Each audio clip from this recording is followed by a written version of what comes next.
নমস্কার, আমার live totally চ্যানেলে সবাইকে স্বাগত জানাই। আবার একটা রেসিপি নিয়ে চলে এলাম।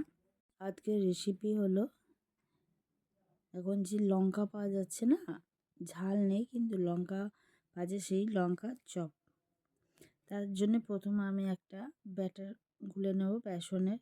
এখানে আমি 4 চামচ বেসন নিয়েছি, সামান্য পরিমাণ অনুযায়ী, স্বাদ অনুযায়ী লবণ দিয়ে দিলাম, একটু কালো জিরে দিয়ে দিলাম যাতে টেস্টি হয়, আর সামান্য খাবার সোডা, সামান্য একদম দিয়ে এটা অল্প অল্প জল দিয়ে আমি একটা ঘন ব্যাটার, খুব বেশি পাতলা নয়, একটা মাঝারি ব্যাটার আমি তৈরি করে নেব। নিয়ে এটা আমি ঢাকা দিয়ে রেখে দেব। দেখতেই পাচ্ছ। এবারে আমি যে লঙ্কাগুলো নিয়েছি, বাজারে গিয়ে দেখলাম লঙ্কাগুলো খুব খেতে দেখতে ভালো লাগছিলো, দেখি নিয়ে যাই চপ করার জন্য। সেই জন্য দেখো নিচে ধুয়ে নিয়েছি। এবার মাঝখানটা চিড়ে চামচ দিয়ে আমি একটা ছোটো চামচের পেছন দিয়ে আমি দানাগুলো বের করে দিচ্ছি। এইভাবে আমি সমস্ত লঙ্কাগুলোকে চিড়ে দানাগুলো বের করে নেব। অন্যদিকে আমি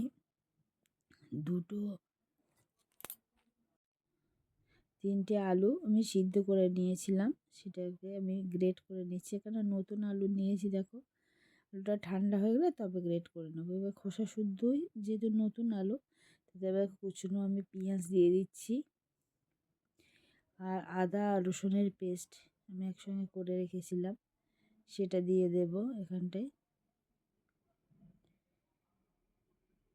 পরিমাণ অনুযায়ী লবণ দিয়ে দিলাম, কাঁচা লঙ্কার পেস্ট দিচ্ছি, কাশ্মীরি লঙ্কার গুঁড়ো দিচ্ছি, এটা স্বাদটা একটু ভালো হবে। আর এখানে চাট মশলা, যেটা আমি বাড়িতে বানিয়ে নিয়েছিলাম, ধনে জিরে মৌরি ধনে গরম মশলা, বিভিন্ন মশলা দিয়ে করেছিলাম।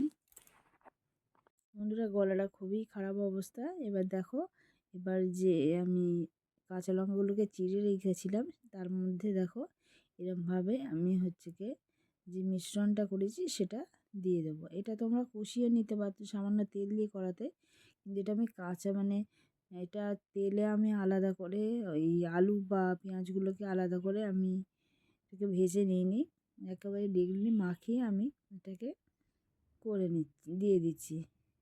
এরমভাবে দিলেও ভালো লাগবে, বা আলুগুলোকে কষিয়ে করলেও ভালো লাগবে, যেরকম আলুর চপে করে।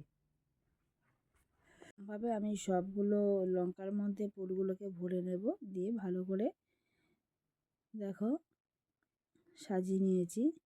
এবার যে ব্যাটারটা ছিল তাতে এগুলো দিয়ে ভেজে নেব। আচ্ছা, এর জন্য আমি প্রথমে কড়া বসিয়ে দিলাম, এখানে আমি তেল দিয়ে দিচ্ছি। সর্ষের তেল ব্যবহার করেছি, তোমরা সাদা তেলও ব্যবহার করতে পারো, কিন্তু আমি যে কোনো ভাজা সর্ষের তেলে ভাজতে বেশি পছন্দ করি। কোনো পিঠে টিঠে বা কোনো কিছু হলে সেটা আমি সাদা তেলেই ভাজি, কিন্তু এই ধরনের চপ হলে আমি সর্ষের তেলে ভাজি, তাতে টেস্টটা খুব ভালো হয়। দেখো আমি চুবিয়ে দিয়ে দিলাম, বাকি এগুলোকেও আমি একইভাবে দিয়ে দেব। এরকমভাবে আমি সবগুলোকে ভেজে নেব।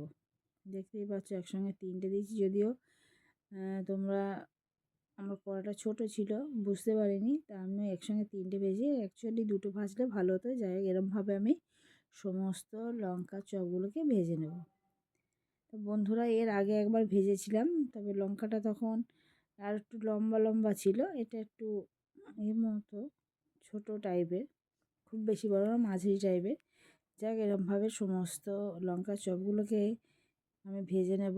দেখো হয়ে গেছে, এবার তুলে নিচ্ছি। তো বন্ধুরা, এরমভাবে লঙ্কা চপ খেতে মাঝে মাঝে ভালোই লাগে, আর এগুলো মুড়ির সঙ্গে বিকেলে স্ন্যাক্সে চায়ের সঙ্গে খাবার হিসেবে খাওয়া যেতে পারে। দেখো আমি তুলে নিচ্ছি, কতটা সুন্দর হয়েছে। বন্ধুরা, প্রথমেই বলি যে যদি আমার এই রেসিপি ভালো লেগে থাকে, তাহলে অতি অবশ্যই তোমরা লাইক করে দিও, কমেন্ট করে জানিও কেমন হয়েছে। আর যদি ভালো লেগে থাকে শেয়ার করো, আর সাবস্ক্রাইব করে পাশে থেকো নতুন বন্ধুরা। দেখো আবার বাকিগুলোকেও একইভাবে আমি ভেজে নিচ্ছি। গলার অবস্থা খুবই খারাপ বন্ধুরা। যাই হোক, আজকের রেসিপি আমার এই পর্যন্ত। আবার নতুন রেসিপি নিয়ে চলে আসবো। দেখো এরকমভাবে আমি সবগুলোকে ভেজে নিয়েছি, আবার বাকিগুলোকে একইভাবে ভেজে নিয়েছি। তবে এখানটা খুব আঁচটাকে মিডিয়ামে রাখতে হবে, খুব হাইয়ে ভাজলে হবে না। ধীরে ধীরে এগুলো যাতে ভেতরগুলো খুব ভালোভাবে লঙ্কাটা সিদ্ধ হয় সেদিকে খেয়াল রাখতে হবে। দেখো উল্টে পাল্টে ভালো করে ভেজে নিতে হবে। তা বন্ধুরা দেখো মোটামুটি সব ভাজা হয়ে গেছে।